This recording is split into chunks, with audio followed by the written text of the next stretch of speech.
করে নেই।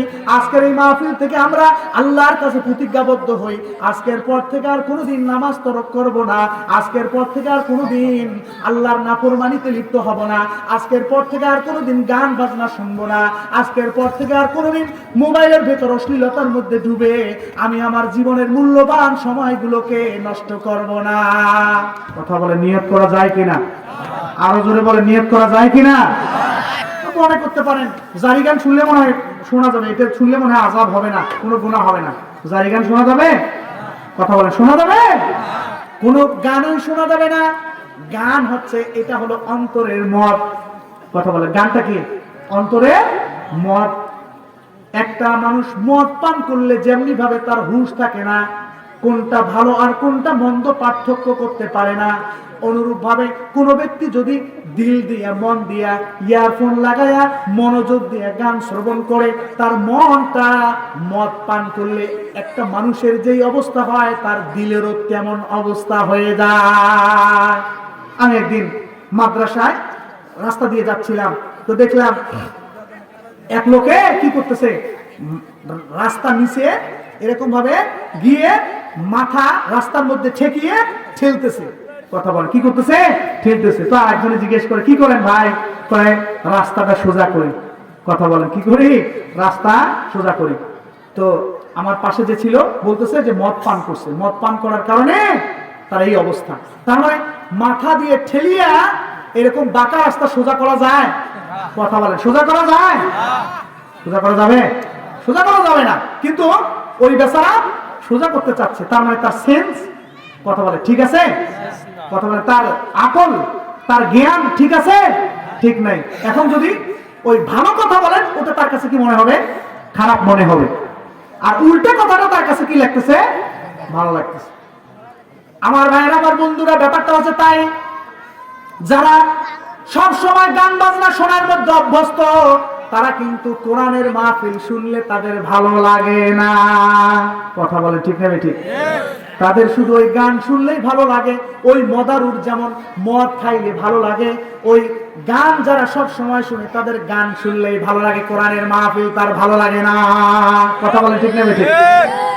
আমার ভাইয়েরা, আমার বন্ধুরা, বলতেছিলাম তাগিন যারা হবে তারা গিয়ে আফসোস করবে, রব্বে কারীমের কাছে বারবার আবেদন করবে, আল্লাহ আর একবার আমাদেরকে দুনিয়ার মধ্যে পাঠায় দেন, এইবার দুনিয়ার মধ্যে যাই, দুনিয়ার মধ্যে যাওয়ার পর আর কোনোদিন তোমার নাফরমানি করব না, আর কোনোদিন তুমি অসন্তুষ্ট এ জাতীয় কর্মকাণ্ডের মধ্যে লিপ্ত হব না, আর কোনোদিন নামাজ তরক করব না। আল্লাহ তুমি আমাকে আর একবার দুনিয়ার মধ্যে পাঠায় দাও। রব্বে কারীমের পক্ষ থেকে স্পষ্ট জবাব দেওয়া হবে, না রে বান্দা, না না, তোকে আর দুনিয়ার মধ্যে পাঠানো হবে না। আরো পাঠাবেন? কথা বলে আরো পাঠাবেন? আমার ভাইয়েরা, আমার বন্ধুরা, যারা তাগী হবে, যারা সীমালঙ্ঘনকারী হবে, সীমালঙ্ঘনকারীদের কিরকম আযাব হবে? আল্লাহ তাআলা বলেন, ইল্লা হামিমা ওয়া গাসসাকা জাযাআও বিফাকা, এটাই তাদের সমুচিত প্রতিবদলা।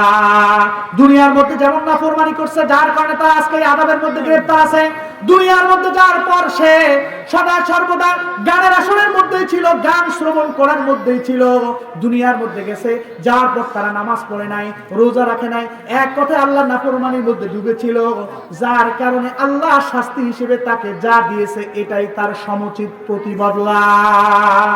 এটা বেশি না, এটা যে যেমন করছে সেমন সে সাজা পাচ্ছে। আমার ভাইয়েরা, আমার বন্ধুরা, এই জন্য তাগী হওয়া যাবে না, সীমালঙ্ঘনকারী হওয়া যাবে না। কথা বলে সীমালঙ্ঘনকারী হওয়া যাবে না। তাহলে এটা তো বুঝে আসছে সীমালঙ্ঘন কি। সীমালঙ্ঘন মানে আল্লাহর নাফরমানিতে লিপ্ত হওয়া। কথা বলে আল্লাহর নাফরমানিতে কি হওয়া? লিপ্ত হওয়া। আল্লাহর ফরজ বিধানগুলোকে তরক করা। এই যে হাত আল্লাহ তাআলা দিয়েছেন আমানত, এটাকে অন্যায় ভাবে ব্যবহার করা যাবে না। চোখ আল্লাহ তাআলা নিয়ামত হিসেবে দিয়েছেন, এটাকে অন্যায় ভাবে ব্যবহার করা যাবে না। আল্লাহ পাক রব্বুল আলামিন এই জবান দান করছেন, এই জবানকে অন্যায় ভাবে ব্যবহার করা যাবে না। ও বন্ধুগণ, যদি তোমরা এই জবানকে অন্যায় ভাবে ব্যবহার করো, এই জবান দিয়ে যদি গীবত শিকায়াতের মধ্যে জীবনের মূল্যবান সময়টাকে পার করে এই জবানটাকে ব্যবহার করো, এই জবান দিয়ে যদি ফাহিশা কথাবার্তা বলে গালিগালাজ করার মাধ্যমে এই জবানটাকে ব্যবহার করো, গীবত শিকায়াতের মধ্যে এই জবানটাকে ব্যবহার করো, অন্য মানুষকে অন্যায় বলার জন্য এই জবানটাকে যদি ব্যবহার করো, আল্লাহ পাক রব্বুল আলামিন যেই জন্য জবান দান করছেন, তাহলে আপনি জবানের ক্ষেত্রে খেয়ানত করলেন, তার মানে জবানের ক্ষেত্রে আপনি সীমা লঙ্ঘন করলেন। কথা বলেন, এটি কি হবে? জবানের দেয়া নিয়ামতের ক্ষেত্রে কি করা? সীমা লঙ্ঘন করা। জবান যে আল্লাহর পক্ষ থেকে দেয়া নিয়ামত, মুখ এটা যে আল্লাহর পক্ষ থেকে দেয়া নিয়ামত, এটা ক্ষেত্রে আপনি কি করলেন? সীমা লঙ্ঘন করলেন। দেখেন, গীবত করা, কথা বলেন, কি করা? জবানের মারাত্মক একটা গুনার মধ্যে থেকে অন্যতম একটা গুনাহ হচ্ছে কি করা? গীবত করা। কথা বলেন, কি করা?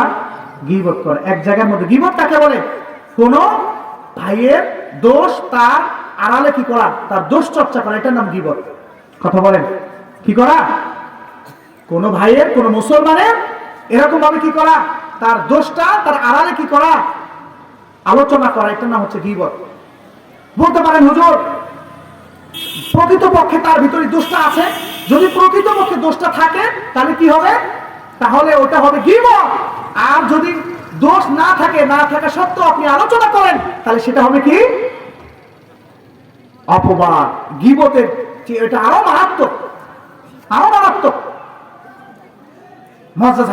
আপনি যদি গীবতের মধ্যে লিপ্ত হন, তাহলে জবান নামক যে আমানত আল্লাহ তাআলা দিলেন, এই আমানতের খেয়ানত করার মাধ্যমে আপনি জবানের ক্ষেত্রে সীমা লঙ্ঘনকারী হলেন।